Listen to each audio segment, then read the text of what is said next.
Bruno? Tô sim, tô sim. Quando quiser, pode começar. Não, vamos lá. Bom dia, boa tarde, boa noite, né? Não sei quando as pessoas estão ouvindo. Obrigado pelo convite, Zé Maurício. Vou fazer um gancho com as duas apresentações que me antecederam, né? O ruim de ficar por último é porque muita coisa já foi falada, né? Mas o bom é que dá para a gente dialogar com os dois colegas. Em relação ao que a Bianca falou, em relação a direitos fundamentais, eu acho que isso desculpe a redundância, mas é fundamental ter essa preocupação, porque essas prorrogações constantes da LGPD traz um problema, inclusive em nível comercial, porque há empresas pelo mundo que exigem que empresas contratadas em outros países esse país tenha um arcabouço jurídico que proteja os dados dessas pessoas, porque eles vão estar compartilhando, a gente sempre tem que pensar que esse compartilhamento de dados é uma via de mão dupla, né? Então, da mesma forma que a gente está compartilhando dados com empresas de outros países, vários dados de cidadãos de outros países estão chegando por troca de informações aqui, até por conta do que o Carlos falou, desses pontos de contato. Então, quando você transmite para a rede se expande, né? Então, eu, inclusive, acho que a gente tem a demanda da lei do serviço do usuário do serviço público. Ela também traz, a Bianca não chegou a falar dela, mas ela também traz a necessidade de o usuário ter o direito de acesso aos seus dados, de ter um tratamento qualificado desses dados. Em relação à justiça eleitoral como um todo, a gente tem alguns problemas em relação, principalmente à eleição, né? Eu separo a justiça eleitoral em relação à LGPD em três vertentes. Primeiro é o processo eleitoral em si, aquilo que a Bianca falou em relação aos problemas que o usuário ou o candidato das redes computacionais, das redes de dados, podem trazer para o processo eleitoral, o processo de votação. Isso a gente tem, no primeiro momento, um problema de competência, porque na justiça eleitoral não tem uma legislação específica que trate disso, e a LGPD dá à Agência Nacional de Proteção de Dados a competência por fiscalizar o uso indevido, independente do meio, seja para consumidor, seja para eleição, e aí a gente já pode gerar um problema de competência, que é bem problemático num cenário de que ela não entrou em vigor, então os problemas não surgiram ainda em concreto, né? Eu já vi gente alegando que, por exemplo, a gente há abuso de poder, né, que é uma figura própria do direito eleitoral, abuso de poder de metadados. E eu já levanto essa questão de utilização indevida de metadados a algumas eleições, desde 2016, por exemplo, não pelo abuso de poder, que eu acho que a gente extrapola demais a interpretação do abuso, e aí entra num ativismo que, a meu sentir, é perigoso, né, porque fica inventando restrições ao direito fundamental da pessoa. Mas, por exemplo, a legislação, quando veio o normativo de propaganda na internet, por exemplo, deu a possibilidade de impulsionamentos, inclusive em sites de pesquisas. Só que não restringiu, por exemplo, eu sou candidato, quero que a minha página seja melhor ranqueada no sistema de pesquisa, botar como metadado da minha pesquisa um candidato mais conhecido do que eu. E aí? Eu, sem gastar recursos, apenas como forma de utilização indevida desse metadado, vinculo a minha pesquisa um metadado de outra pessoa, entendeu? Ou até, inclusive, de uma pessoa fora do meio político. Então, eu posso botar o meu metadado, eu, Bruno, sou candidato, boto no meu metadado lá, Romário. Então, a pessoa que procurar Romário eleição, achando que vai encontrar resultados de um senador, vai encontrar a minha página lá ranqueada no sistema de pesquisa. Então, assim, de que forma isso não frauda a vontade do cidadão ao pesquisar informações, frauda o acesso à informação de sentido amplo. Então, assim, isso ainda não está sendo estudado. E a gente sabe que as empresas entregam relatórios, até por questão de accountability interna delas, anuais de termos de pesquisas mais frequentes, pessoas famosas no mundo mais pesquisadas no mundo. Então, esses relatórios estão à vista para qualquer pessoa utilizar isso. Então, até que ponto entraria a justiça eleitoral por uma utilização indevida com finalidade eleitoral ou a agência nacional em relação à utilização indevida de dados propriamente? Então, há um problema de competência aí que, a meu sentir, a gente vai enfrentar futuramente, porque E eu entendo que nem há tanto problema de competência em si, mas sim de visão. Eu acho que a Justiça Eleitoral atua, e eu acho que são independentes, a Justiça Eleitoral atuaria em relação a punir o efeito eleitoral dessa utilização indevida, e a Agência Nacional, por meio dos marcos que ela tiver quando vier regular, teria a opção de punir a utilização indevida do dado em si, independente do efeito, porque, em tese, esse dado seria utilizado de forma indevida. Então, já é um questionamento, né? Eu sempre brinco, a gente não vem muito para trazer certezas, né? Ainda mais no âmbito de tecnologia, a gente vem muito para trazer dúvidas. Concordo com o Carlos, por exemplo, em relação à razoabilidade, né? A razoabilidade no ramo do direito já é difícil. Se você transporta isso para o ramo da tecnologia, acho que potencializa, né? Você traz o problema da razoabilidade num caso concreto 2 a 2 com a razoabilidade no blockchain. E aí, faz o quê? Qual é a razoabilidade disso? E a gente, inclusive, já tem resistências a isso. Então, a França, por exemplo, no âmbito do direito, proibiu ano passado que a gente divulgasse pesquisas preditivas com a identificação das pessoas. Então, assim, eu não poderia identificar um tribunal ou um magistrado que julgava de determinada forma utilizando pesquisa de blockchain, pesquisa de machine learning. Então, eu não poderia aplicar isso, a gente poderia dar os dados brutos, falando assim, olha, a gente tem percentual de decisões da seguinte forma, mas não poderia dizer que isso é de uma determinada comarca, de um determinado magistrado, porque isso traria problemas em relação à individualização do magistrado. Então, assim, já teve, isso foi no meio do ano passado, se não me engano, a França proibindo isso. Eu nem sei até que ponto isso trazendo para o Brasil seria constitucional ou não, né? Por conta da lei de acesso à informação, a transparência nos serviços públicos. Então, assim, como é que eu não posso ter um comportamento... Os Estados Unidos adora isso, os Estados Unidos adora fazer pesquisa empírica de dados, né? Como o magistrado vota, se ele tem uma filha, se a filha é adolescente, se ele teve um caso de aborto na família, eles cruzam vários dados para chegar numa matriz do que como aquele magistrado se comportaria. Então, a França, por exemplo, proibiu isso. Aí você imagina, olha como o impacto isso tem na formação de informações para a eleição. A outra perna que eu vejo disso é a própria Justiça Eleitoral como controladora de dados e tratadora de dados eleitorais. Então, a LGPD fala bem especificamente num dado em relação a quando ela vem trazendo como dado sensível, ela fala que um dos dados sensíveis é a filiação a organismos de política. Então, assim, a gente tem um dado sensível que, paralelo a isso, com base na transparência, em tese a gente teria que divulgar. Então, a gente divulga nas nossas redes, por exemplo, os dados de filiação partidária. Isso está acessível à grande população, só que pela LGPD é um dado sensível. E a gente já teve casos concretos no TSE, por exemplo, de cidadão pedindo a retirada do seu dado, porque a gente traz ainda, inclusive, dados históricos, então não é um dado só de hoje. Então, eu sou filiado a um partido tal hoje. Tudo bem, maravilha. Mas há 10 anos eu fui filiado a um partido que hoje está ruim na visão popular. Então, o que houve? Houve um pedido ao TSE para retirar o nome histórico dessa pessoa do dado. Então, assim, eu não quero que as pessoas saibam que em algum dia da minha vida eu fui filiado a determinada agremiação partidária. O TSE, mesmo sem a LGPD estar em vigor, mandou tirar o dado.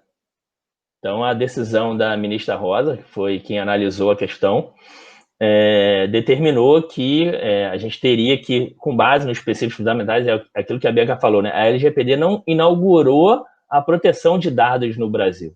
A gente tem outros normativos que fundamentam isso, e a ministra Rosa determinou que se retirasse, de forma individual, o nome dessa pessoa da lista de filiados.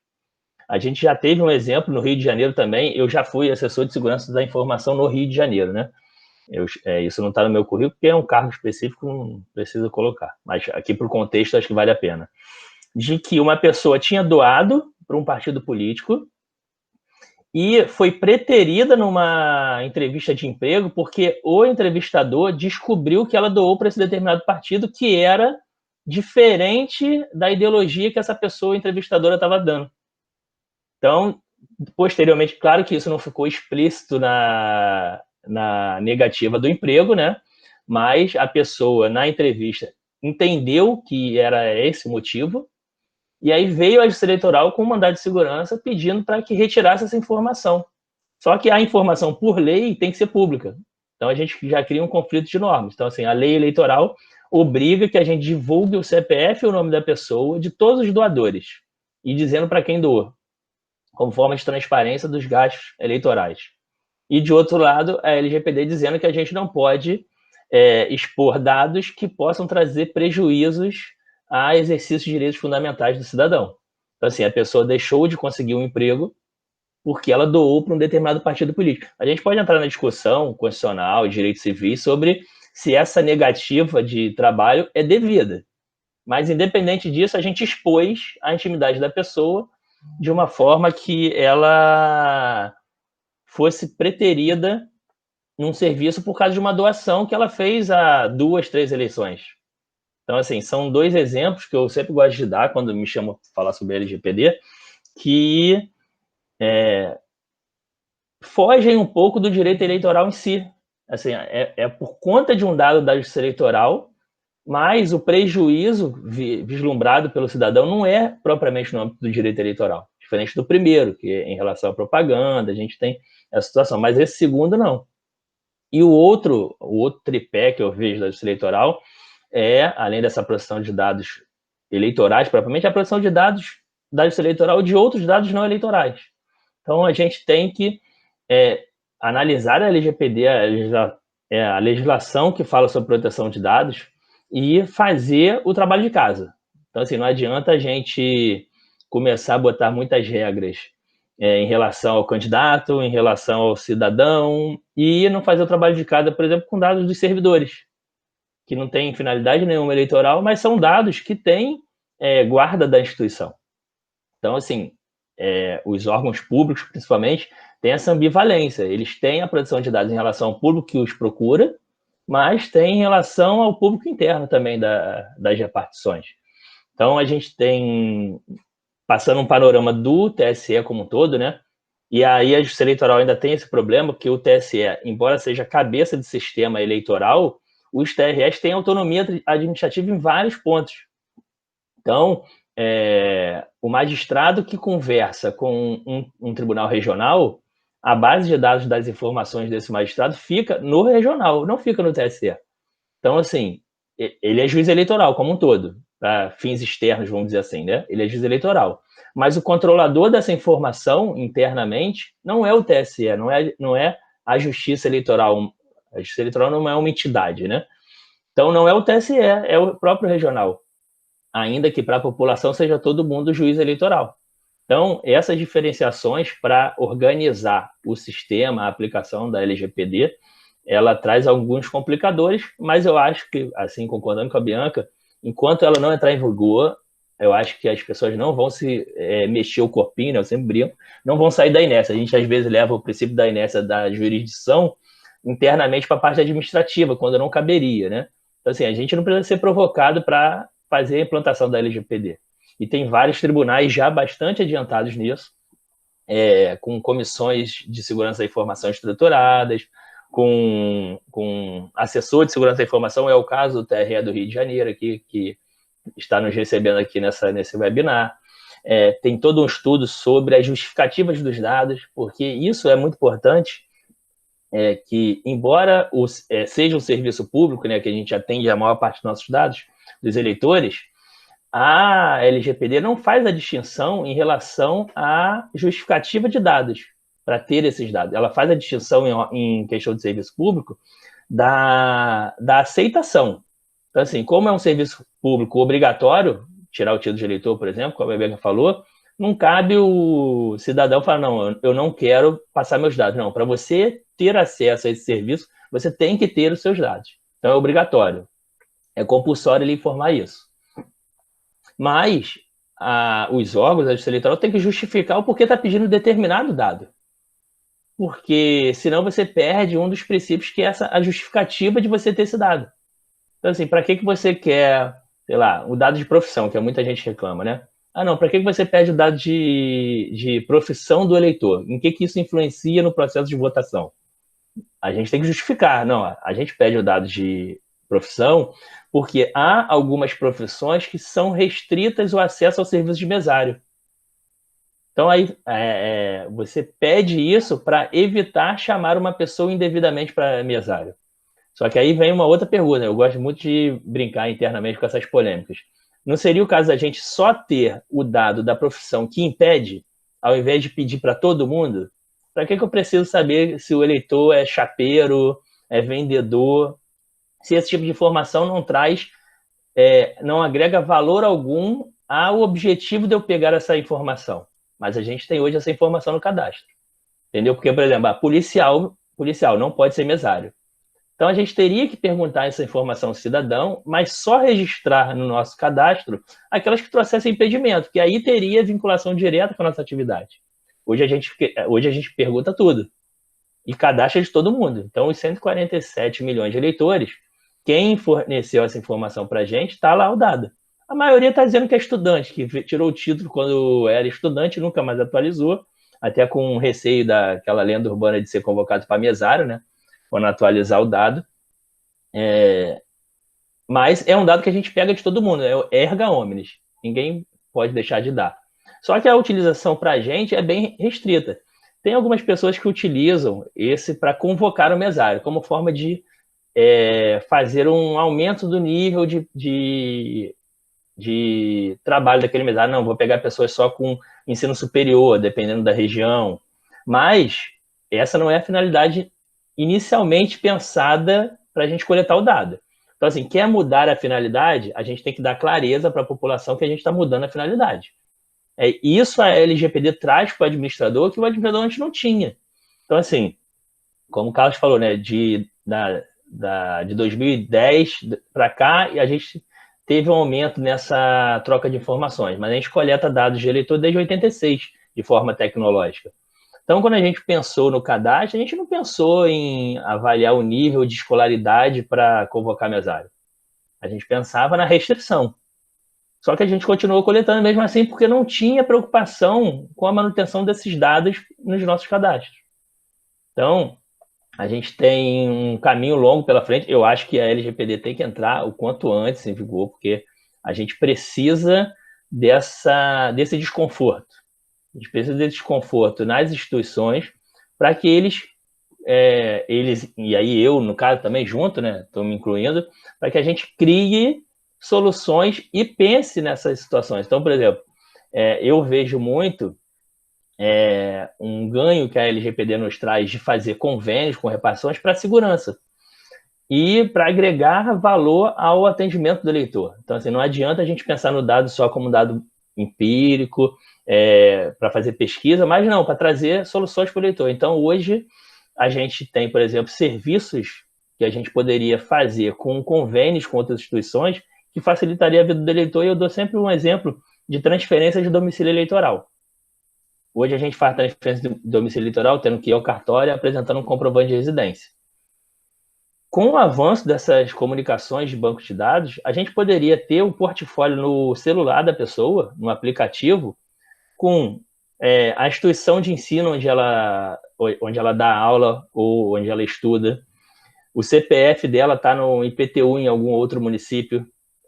Ela tem os pais em um terceiro município. Então, a pessoa poderia entrar com o dado dela no e-Título, né, o aplicativo da Justiça Eleitoral, e ali aparecer um portfólio para ela de novos municípios para ela escolher, todos vinculados a bases de dados oficiais. Então, assim, ela tem um cadastro no Detran com endereço, ela tem um cadastro no IPTU com endereço, ela tem um cadastro na instituição de ensino com endereço. Então, por que a gente obriga esse cidadão a ir ao cartório, levar, às vezes, um papel até ambientalmente indevido, leva um papel, tem que imprimir, para apresentar para o servidor, para ele escolher um local de votação novo? Então, assim, a LGPD dá essa abertura. Então, a gente precisa utilizar as potencialidades que a LGPD nos traz disso, claro, com todos os cuidados, os órgãos controladores que vão trafegar as informações, os dois têm que ter clareza e dar clareza ao cidadão que estamos utilizando esse tipo de serviço, mas precisa se trazer essas inovações para melhorar a vida do cidadão e aí fazer serviços efetivamente sociais, fazer serviços que agreguem valor à vida do cidadão. Senão não adianta.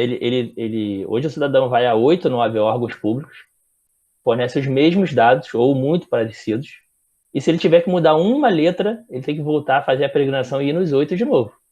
Então, assim, isso no século XXI, com o volume de informações que a gente tem dessas pessoas, é inimaginável. Então, eu sempre brinco quando a pessoa reclama, não, você está querendo acabar com a justiça eleitoral. Eu sempre falo assim, você acorda de manhã, 8 horas da manhã, dá aquela espreguiçada, feirinha da vapor, hoje eu tenho que ir no Detran. É assim, né, que você faz, né? Não é, gente. Você não acorda com essa animação toda, com esse tesão de ir no Detran para trocar o nome da sua CNH. Então, por que a gente exige isso do nosso eleitor? Por que a gente exige isso, às vezes, do nosso candidato? Então, a gente tem que buscar ferramentas para facilitar a interiorização da LGPD. No TSE, tem um processo de contratação para avaliar toda a segurança da informação como um todo, e a LGPD é um ponto, para ver a aderência da justiça eleitoral do TSE em relação à LGPD, mas já há estudos internos andando em relação a isso. Em outros tribunais, a gente também não precisa reinventar a roda, a gente tem um produto que é muito parecido, seja TSE ou regionais, uma parte dele é muito parecido, converge. Então, a gente consegue pegar informações com outros regionais e troca de informações como forma de antecipar problemas que a gente vislumbra na LGPD. E eu nem vejo problema na LGPD propriamente, eu vejo problemas na adaptação dos nossos sistemas em relação à LGPD.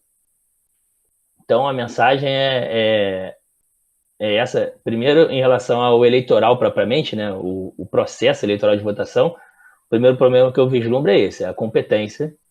A Agência Nacional ainda está se estruturando, engateando, então a gente tem que pensar bem se a gente vai dividir competências ou se vai concentrar em uma só. Eu entendo que seriam paralelos, até porque a Agência Nacional seria uma punição administrativa, seja a empresa, seja por improbidade, porque o gestor público tem que tomar cuidado, né? Ah, não, na LGPD não tem multa pecuniária. Não, maravilha, não vai doer no bolso, mas tem multas disciplinares em relação ao gestor público.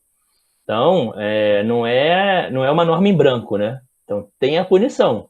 Então, não só o utilizador indevido, mas como aquele que deu causa a essa informação indevida que está na rede social ou desrespeitando um direito fundamental de intimidade,